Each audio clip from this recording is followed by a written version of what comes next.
அன்பேசியம்.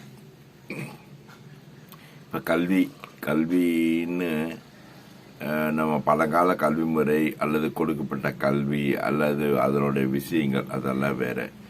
இப்போ மாற்றம் செய்வதற்கான கல்வி. மாற்றம்னா என்னது? நம்ம அடிப்படை விஷயங்கள் நம்ம நாட்டில் இருந்துச்சு. புது ஆட்சியாளர்கள்லாம் வந்தாங்க. அவங்களுடைய கொள்கைகளை, அவங்களுடைய சட்ட திட்டங்களை, அவங்களுடைய பழக்க வழக்கங்களை, அவங்களுடைய நடைமுறை, அவங்களுக்கு தேவையான ஊழியர்கள், இவங்களை எல்லாம் வந்துட்டு அவங்களுடைய விஷயத்துக்காக பழக்கப்படுத்துறதுக்காக கொடுத்த ஒரு விஷயத்தை கல்வின்னு இப்ப நம்ம சொல்லிட்டு அதை பின்பற்றிட்டு இருக்கிறோம். இது இருக்கட்டும். இந்த கல்வி என்னன்னா பப்ளிக் இன்ஸ்ட்ரக்ஷன், பொதுவான விஷயங்கள். இப்ப ஒரு சட்டத்திட்டத்தை நடைமுறைப்படுத்துறாங்க, அதை எல்லாருக்கும் தெரிவிக்க வேணும். ஒரு அரசாங்கம் ஒரு பழக்க வழக்கத்தை கொண்டுகிட்டு வருது. இப்போ கொரோனா காலத்தில் கொரோனா ஒரு நடைமுறையை சொல்லுது. நம்ம டிவியை போட்டுக்கிட்டு அதை சொல்லிக்கிட்டு இருக்காங்க. இதுக்கு முன்னாடி டிவி, மீடியா, பிரஸ் இதெல்லாம் இல்லாத போது ஒரு பள்ளிக்கூடம்னு வச்சுக்கிட்டு அந்த அரசாங்கம் செய்கிற செயல்பாடுகளை எல்லாம் சொல்லி கொடுத்துக்கிட்டு இருந்தாங்க. இப்போ மீடியா வந்துருச்சு. பள்ளிக்கூடத்தில் டீச்சர் சொல்லித்தராங்களோ இல்லையோ, காலையிலேருந்து சாயந்தரம் வரைக்கும் டிவி சொல்லி கொடுத்துக்கிட்டு இருக்குது எல்லா விஷயத்தையும். அரசாங்கம் இன்னைக்கு போகிற சட்டமாக இருந்தாலும் சரி, அரசாங்கத்தினுடைய ரூல்ஸ் அண்ட் ரெகுலேஷனாக இருந்தாலும் சரி, பின்பற்ற வேண்டிய விதிகளாக இருந்தாலும் சரி, மக்களுக்கு தேவையான விஷயங்களாக இருந்தாலும் சரி, நடைமுறைப்படுத்துகிற 1000 விஷயமா இருக்கும். இன்னைக்கு கார்டு எப்படி இருக்குது, பேங்க்ல அக்கௌண்ட் ஓபன் பண்றதுல இருந்துட்டு செல்போனை எப்படி யூஸ் பண்றது, பேமெண்ட் எப்படி பண்றதுங்கிறது வரைக்கும் இப்ப எல்லாத்தையும் சொல்லித்தராங்க. முன்னாடி இதெல்லாம் வச்சு ஒரு ஸ்கூலு, காலேஜ் அப்படின்னு வச்சுக்கிட்டு பிகாம்னு ஒன்று வச்சுக்கிட்டு அங்க ரசீது எப்படி போடுறது, இது பேமெண்ட் எப்படி பண்றது, வரி எப்படி கட்டுறது அப்படின்னு எல்லாம் சொல்லிக்கிட்டு இருந்தாங்க. அப்ப அவங்களுக்கு மட்டும்தான் அந்த படிப்பு, அவங்களுக்கு மட்டும்தான் அது தெரியும், மற்றவங்களுக்கு தெரிய வாய்ப்பு இல்லை. அதனால அவங்கள படிச்சவங்கன்னு மற்றவங்க அவங்களுடைய உதவியை போய் நாடுனாங்க. இப்ப வரி கட்டுறதுன்னு போய் யாரும் போய் இவங்கள கேட்க வேண்டிய ஆடிட்டரை கேட்கணும், அல்ல அக்கௌண்டண்ட கேட்கணும்னு இல்லை. எல்லாம் அரசாங்கம் கொடுக்குற பல்வேறு தகவலை படிச்சாவே நமக்கு இதெல்லாம் நடக்குது, இப்படி எல்லாம் இருக்குது, இதெல்லாம் எக்ஸம்ஷன், பேமெண்ட் நம்ம போன்ல எப்படி பண்ணலாம், எப்படி அனுப்புறது, வாங்கறது, கொடுக்கறது, அதுக்கு ரூல்ஸ் எல்லாம் என்ன, பரிவர்த்தனைக்கு ரூல்ஸ் என்ன அப்படின்னு நம்ம இப்ப எல்லா குடிமகனுக்குமே தெரியுது. ஏதோ ஒரு பிகாம் படிச்சவங்க, எம்காம் படிச்சவங்க, பிகாம் சிஎஸ் படிச்சவங்க, இவங்களுக்கு மட்டும்தான் தெரியணும்ல. இதை பாட புத்தகத்துல எழுதி வச்சுக்கிட்டு, டெக்ஸ்ட் புக் வச்சுக்கிட்டு, படிச்சுக்கிட்டு, பரீட்சை எழுதிக்கிட்டு 3 வருஷம் கழிச்சு அவங்க டிகிரி வாங்கிக்கிட்டு இருக்கிறாங்க, இன்னும் இருக்கிறாங்க. இருந்தாலும் இது தேவையில்லாதது. அப்போ இந்த கல்வி முறைங்கிறது முன்னாடி ஒரு ஸ்டூடெண்ட் ஸ்கூல்ல படிச்சான், ஒரு பாடத்தை பொதுமா படிச்சான். இந்த ஒரு அக்கௌண்டன்ட் விஷயத்தையே உதாரணத்துக்கு வச்சுக்குவோம். ஹையர் செகண்டரியில் அவங்களுக்கு 2 வருஷம் படிக்க வச்சாங்க. அப்புறம் 3 வருஷம் ஒரு காமர்ஸ்ன்னு ஒரு பாடம் படிக்க வச்சாங்க. ஆனா இப்போ சரி, அந்த காமர்ஸ் படிச்சவங்க மட்டும்தான் நாட்டில் காமர்ஸ் தெரிஞ்சுக்கணுமா, அக்கௌண்டன்சி தெரிஞ்சுக்கணுமானா இப்ப எல்லாருக்கும் தேவைப்படுது. ஒவ்வொரு தனி மனிதனும் அந்த விஷயத்தை உபயோகப்படுத்த ஆரம்பிச்சுட்டான். முன்னாடி ஏதோ நிறுவனங்கள், ஏதோ வசதியானவர்கள் பயன்படுத்தின விஷயம் இப்ப எல்லா தனி மனிதனுக்கு தேவைப்படுது. அப்ப நம்ம இதுக்கு முன்னாடி இப்ப 17 வயசு வச்சுக்கலாம், அதுக்கு மேல இருக்கிறவங்க 70 வயசு வரைக்கும் இருக்கிறாங்க. அவங்களுக்கு நம்ம போய் சொல்லி கொடுத்தோமா, காலேஜ் வச்சு நடத்தினோமா, ஹையர் செகண்டரியில பாடம் நடத்தணுமா? இல்லை. ஆனா அவங்க எல்லாம் தெரிஞ்சுக்கிட்டாங்க. இப்ப இந்த 3 வருஷம் படிச்சவங்களுக்கு பிகாம்னு ஒரு டிகிரி கொடுத்தீங்களே, இப்ப தெரிஞ்சுக்கிட்டாங்களே, அவங்களுக்கெல்லாம் நம்ம ஏதாவது திரும்பி ஒரு டிகிரி கொடுத்தோமா? இல்லை. அப்ப படிச்சவனுக்கும் அதே தான் தெரியும், படிக்காத உங்களுக்கு அதே தான் தெரியும். இவனை படிச்சவன்னு ஒரு சர்டிபிகேட் எதுக்கு தரணும், இவனை படிக்காதவன்னு ஏன் அவமானப்படுத்தணும்? எல்லாருக்கும் தெரியுது, எல்லாருக்கும் அதே விஷயம் தான் தெரியுது. இப்படி ஒரு படிப்புக்கு ஒவ்வொரு படிப்புக்கு சொல்றோம். அப்ப படிப்புங்கிறது பள்ளிக்கூடத்துல ஒரு குறிப்பிட்ட பேர் படிக்கிறாங்களே, அவங்களுக்கு மட்டும் கல்வி அறிவு கொடுக்கறதா அல்லது ஒட்டுமொத்த சமுதாயத்துக்குமே தர்றதா? இப்ப கல்விங்கிறது இப்ப 8ஆம் கிளாஸ், 6ஆம் கிளாஸ், 5ஆம் கிளாஸ், 12ஆம் கிளாஸ் இப்படி வச்சுக்கிட்டு சொல்லி தர்றது கல்வியா? அல்லது ஒரு புது விஷயம் வந்துச்சுன்னா ஒரு புரிஞ்சக்கூடிய வயசு ஒரு 10 வயசுல இருந்து 70 வயசு உள்ள ஒட்டுமொத்த மனிதர்களுக்கே சொல்லித்தர்றது கல்வி முறையா அப்படி பார்க்கணும்.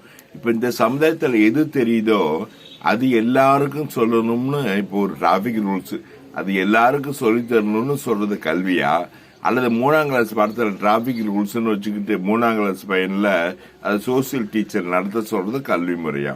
அப்ப கல்விங்கிறத எஜுகேஷன்ங்கிறத இப்ப அரசாங்க பார்வையில் பார்ப்போம். அந்த பள்ளிக்கூடத்துல முறையா படிக்கிறான்னு சொல்லிட்டு முறையா சொல்லி கொடுத்தவனுக்கு மட்டும் தெரிஞ்சா போதுமா?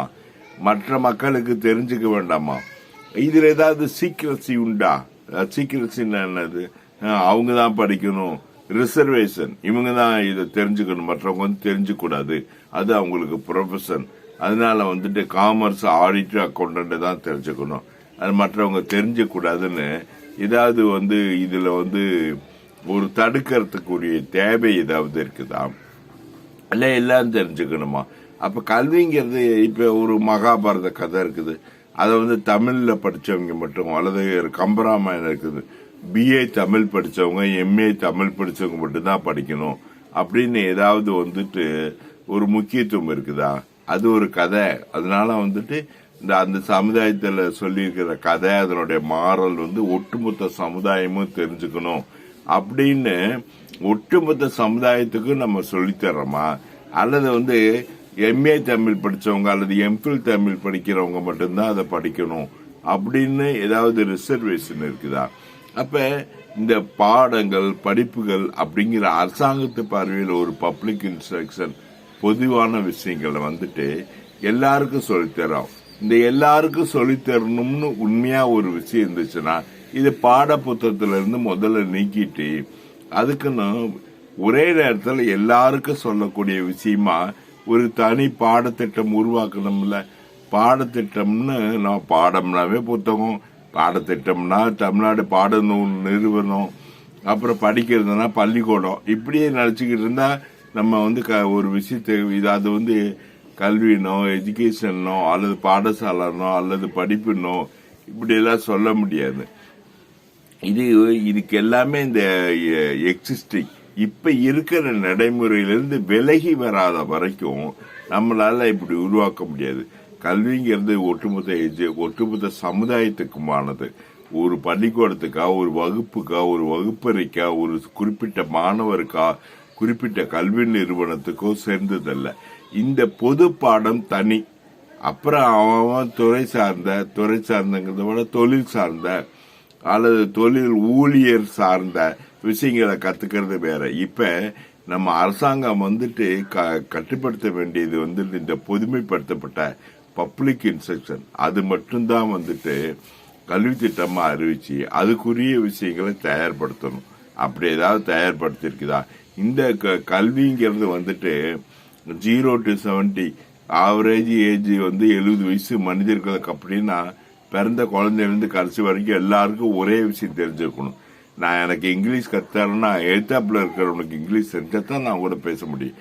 நான் மட்டும் இங்கிலீஷ் பேசணும், நான் இங்கிலீஷ் வாத்தியார் ஆகணும், அது மட்டும் என் கொள்கைன்னா இங்கிலீஷ்ல பேசுறது எப்படி?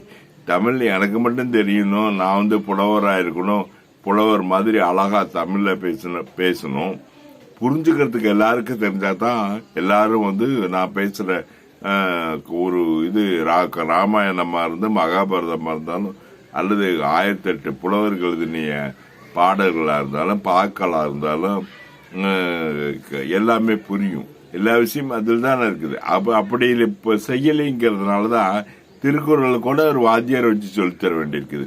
தமிழையே சொல்லித்தரத்துக்கு ஒரு தமிழ் வாத்தியார் தமிழ்ல படிச்சு காட்டி அதை இங்கிலீஷ்ல அர்த்தம் சொல்ல வேண்டியதா இருக்குது.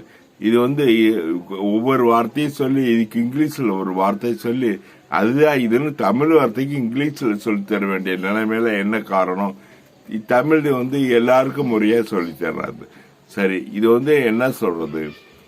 பொதுமை தான் பாடம் ஒழிஞ்சு தனிமை பாடம் கிடையாது. மாணவர்கள்னு சொல்லிக்கிட்டு அது கல்லூரி மாணவர், பள்ளி மாணவர் இவங்களுக்கு மட்டும் பாடம் கிடையாது. பாடம்ங்கிறது ஒட்டுமொத்த சமுதாயத்துக்கு தான். ஒரு ஒட்டுமொத்த சமுதாயம் தான் இந்திய வரலாறு தெரிஞ்சுக்கணும். ஒரு குறிப்பிட்ட மாணவர்கள் வரலாறு படிக்கும் மாணவர்கள் மட்டும் வரலாறு தெரிஞ்சா பத்தாது. பேங்கிங்னா ஒட்டுமொத்த மக்களும் தான் பேங்கிங் தெரிஞ்சுக்கணும்.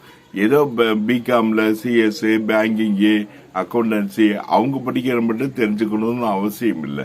அது எக்கனாமிக்ஸா காமர்ஸா ஹிஸ்டரியா அக்கௌண்டன்சியா பப்ளிக் அட்மினிஸ்ட்ரேஷனோ எந்த படிப்பா இருக்கட்டும், வேற மொழிகளோ வேற மொழியா இருந்தாலும் எல்லாமே எல்லாருக்கும் தான் தெரிஞ்சிருக்கணும்.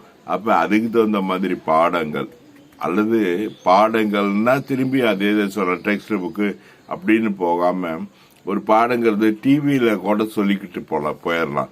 அல்லது ஒட்டுமொத்தமா ஆடிட்டோரியத்தில் வச்சு பட்டிமன்றம் கூட நடத்துற மாதிரி நடத்திக்கிட்டு இருக்கலாம். அப்படித்தான் திட்டமெல்லாம் தீட்டணும்.